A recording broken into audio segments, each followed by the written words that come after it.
सहारनपुर से कांग्रेस सांसद इमरान मसूद एक बार फिर अपने बयानों के लिए चर्चा में हैं। हमारे साथ बात करने के लिए इमरान मसूद खुद हैं। इमरान जी, एक आपका बयान सामने आया है जिसमें आप हमास की तुलना शहीद आजम भगत सिंह से कर रहे हैं। क्या बयान दिया था और आपका क्या स्टैंड है? आपने पूरा बयान सुना नहीं। आपने पूरा बयान सुना नहीं। कभी किसी की तुलना किसी के साथ नहीं हो सकती। सबके अलग अलग तरीके होते हैं, तरीका कार अलग होते हैं। कभी तुलना नहीं की जा सकती। लड़ाई की तुलना की जा सकती है, मकसद की तुलना की जा सकती है, लेकिन किसी के व्यक्तित्व की तुलना किसी व्यक्तित्व से की जाए, यह मुमकिन नहीं होता है। मैंने कोई तुलना, शहीद आजम भगत सिंह हमारे सर का ताज हैं, उनकी तुलना मैंने किसी के साथ नहीं की। और ये गलत परसेप्शन फैलाया जा रहा है। इनके पास मुद्दे नहीं रहे, ये इस तरह की बात उठा रहे हैं। कौन फैला रहा है ये बातें? जिनके पास मुद्दे नहीं होते वही फैलाते हैं। रोजगार की बात करो, किसान की बात करो, व्यापारी की बात करो, आप सरकार में हो, आपने क्या हासिल किया, उस उपलब्धियों की बात करो। आपको बिलावजह की बातें सूझती हैं। एक सवाल यह भी कि आप उद्देश्य की बात कर रहे हैं, तो क्या शहीद आजम भगत सिंह तो देश की आजादी के लिए लड़ रहे थे, और हमास को एक आतंकवादी संगठन मानते कि नहीं मानते इमरान मसूद? हमास को गवर्नमेंट ऑफ इंडिया मानती है। भारत सरकार मानती है क्या? भारत सरकार ने आतंकवाद की सूची के अंदर उसका नाम शामिल किया हुआ है क्या? मुझे बता दीजिए। जो भारत सरकार मानेगी मैं वो मान लूंगा। हमास आतंकवादी संगठन अभी तमाम घटनाएं मानेगी, मैं वो मान, जो भारत सरकार मान लेगी मैं वो मान लूंगा।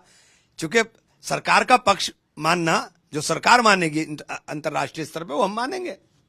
हमास तो एक आतंकी संगठन है। तमाम लश्कर के तमाम जो हमले हुए, पाकिस्तान कहा जा रहा है कि लश्कर ने जो भी तमाम जो संगठन आतंकी घटनाएं की हैं हिंदुस्तान में, उसमें हमास का सपोर्ट रहा। मुझे नहीं पता। ये इनपुट है तो हमने आतंकवादी संगठन क्यों नहीं घोषित किया? आतंकवाद संगठन की लिस्ट में डाल दें। हमास तो आतंकी संगठन है ना। आप कह रहे हैं ना, मुझे ये गवर्नमेंट ऑफ इंडिया कह देना, मैं तो वो मानूंगा जो गवर्नमेंट ऑफ इंडिया कहेगी। आप बताओ, आज तक हो तो लिस्ट में बता दो, मुझे सूची निकाल लो, सूची के अंदर उसका नाम हो तो मुझे बता दो आप। और हमास इतना बड़ा इशू नहीं है जिसको आप बनाना चाह रहे हैं। दोनों का उद्देश्य, आप शहीद आजम भगत सिंह आप कह रहे हैं कि उद्देश्य महत्वपूर्ण होता है, तो भगत सिंह देश की आजादी के लिए लड़ रहे थे। फिलिस्तीन के भगत सिंह जी ने अपनी शहादत देश की आजादी के लिए दी, इस देश के लिए दी। लड़ाई जो हो रही है वहां, लड़ाई किस बात के लिए हो रही है? 1 लाख लोग मारे गए, 20 लाख लोगों का शहर नेस्तनाबूद हो गया। किस बात के लिए मारे गए? अपनी जमीन के लिए मारे गए ना। उनकी जमीन के ऊपर जबरदस्ती कब्जा किया हुआ इजराइल ने, इसलिए मारे गए। और इसके अलावा क्या है बताइए मुझे। तो क्या आपको हमास भी ऐसे ही लगता है कि वो अपनी जमीन के लिए लड़ाई लड़ रहा है, स्वतंत्रता संग्राम कर रहा है? वो आप क्यों इतना हमास हमास हमास हमास कर रहे हैं? आपका बयान इतना आ गया ना हमास पे, इसीलिए सीधा बोला था मैंने। लड़ाई तो वहां अपनी जमीन के लिए हो रही है। 1 लाख लोग मारे गए हैं। उन मासूम बच्चों को, जो मासूम बच्चे मरे हैं, उन मासूम बच्चों का ख्याल नहीं है? आपकी रूह नहीं कांपती है कि कितने लोगों का, इंसानियत का कत्ल हुआ है वहां पर? तो हमास उन बच्चों के लिए लड़ाई लड़ रहा है? किसके लिए? जो वहां पे मारे गए हैं, जो लोग वहां पे, जो लड़ाई वहां पे हो रही है उसके अंदर हमास हो या कोई दूसरा भी हो, लड़ाई फिलिस्तीन की है। और फिलिस्तीन के साथ भारत खड़ा है। भारत फिलिस्तीन के साथ खड़ा है। यूनाइटेड नेशन के अंदर भी भारत खड़ा है। एड भेजने में भी भारत खड़ा हुआ है। मैं तो भारत के साथ हूं और भारत मेरा देश है। बस इतनी सी तो इमरान मसूद भी हमास के साथ खड़े हैं। भारत अगर खड़ा, जहां खड़ा होगा वहां इमरान मसूद खड़ा होगा। जहां भारत होगा, जहां हमारा देश होगा, मैं वहां हूंगा। अच्छा, एक सवाल ये भी है कि ऑपरेशन सिंदूर को बीजेपी और केंद्र सरकार बड़ी उपलब्धि मानती है। इमरान मसूद क्या मानते हैं, बड़ी उपलब्धि है ये? मैं ये मानता हूं कि अगर हम पीओके पे, जब हमारी सेना अंदर तक घुस करके उनका नेस्तनाबूद कर रही थी और वहां हम झंडा फहरा करके आते, जो पाक अधिकृत कश्मीर है वो हमारा हिस्सा है, हम उसे वापस ले लिया होता तो हमारा सीना गर्व से चौड़ा होता कि हमने बहुत हासिल कर लिया। लेकिन बीजेपी कहती है कि कांग्रेस भी कई बार बैकफुट पे आई है, सेना वापस मंगाई है। तो आप तो बहादुर थे, आप क्यों आए? आप हमारी क्यों बात कर रहे हो? आप बताओ, आप तो बहादुर थे, आप तो कहते थे कि हम यूं कर देंगे। हाँ, इंदिरा जी ने बांग्लादेश बना करके अपनी बहादुरी दिखा दी थी ना। आप भी पाक अधिकृत कश्मीर लेकर ला करके हिंदुस्तान के अंदर, इतिहास के अंदर अपना नाम दर्ज करा लेते। आपने वापस बुला करके अपना नाम कैसे दर्ज कराया ये आप जानते हैं। अच्छा, बिहार में चुनाव हो रहे हैं और वहां पर मुकेश साहनी को डिप्टी सीएम प्रोजेक्ट कर दिया गया। तेजस्वी यादव सीएम होंगे एज अगर सत्ता में आते हैं। मुस्लिम वोट शेयर वहां पर 18% से अधिक है।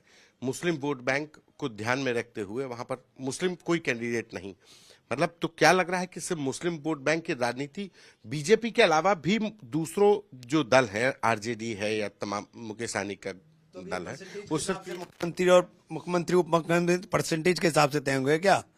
फिर बताए ना बीजेपी ने कितना हिस्सा दिया। अगर परसेंटेज है तय करने का तो बीजेपी बताए कि देश के अंदर 14% आबादी को आपने देश की कैबिनेट में भी हिस्सेदारी नहीं दी, तो आप बताओ ना। ये नहीं तय होता ऐसे। ये लोग भी सिर्फ मुस्लिम से दूर हो रहे हैं, मुस्लिम से वोट चाहिए, पॉलिटिकल पावर नहीं दे रहे हैं। कौन नहीं? किसने कह दिया? तेजस्वी यादव भाई 18% मुस्लिम है लेकिन किसी को नहीं दिया। नहीं, वाह भाई वाह। डिप्टी सीएम मुस्लिम क्यों नहीं घोषित किया? मुझे एक बात तो बताइए, जरूरी हर चीज को घोषित किया जाएगा क्या दिया जाएगा? इसको जरूरी तो नहीं था ना। राजनीतिक समीकरण, राजनीतिक तरीके जो होंगे उसी हिसाब से चुनाव लड़ा जाएगा, उसी हिसाब से लड़ा जा रहा है। तो ये मतलब मुस्लिम वोट बैंक को लेकर के अभी कोई नाराजगी नहीं है कि वोट हम देंगे, लेकिन अगर कोई हमें पद नहीं भी मिलता है मुस्लिम्स को वहां पर तो कोई नाराजगी नहीं है। पद कौन कह रहा है? इतने टिकट दिए हैं, किसने कहा है कि नहीं मिलता है? ये किसने कह दिया? अरे डिप्टी सीएम मिल जाता है एक तो। अरे डिप्टी सीएम मुझे मोदी जी का पद दिला दो, मिल जाएगा क्या? नहीं मिलेगा, नहीं मिलेगा। ये सच्चाई है, इसे स्वीकार करनी चाहिए। तो बेकार की बात से कोई हासिल नहीं होता साहब। एक आखिरी सवाल से वाइंड अप कर लेते हैं। भगत सिंह और हमास को लेकर के जो चर्चाएं थी, क्या आपके बयान को तोड़ मरोड़ के पेश किया गया? गलत तरीके से इस्तेमाल कर रहे हैं। कोई तुलना भगत सिंह जी के साथ नहीं हो सकती, और ना मैंने की है। मैंने तो कहा है कि कोई इंसान को मारे तो बहुत गलत है।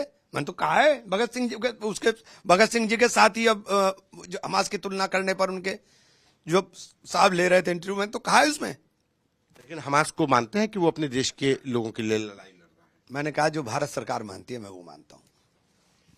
ये इमरान मसूद है, एक कुशल नेता है। इनका कहना है कि भगत सिंह हमारे दिल के सिरों के ताज हैं, हमें उन पर गर्व है।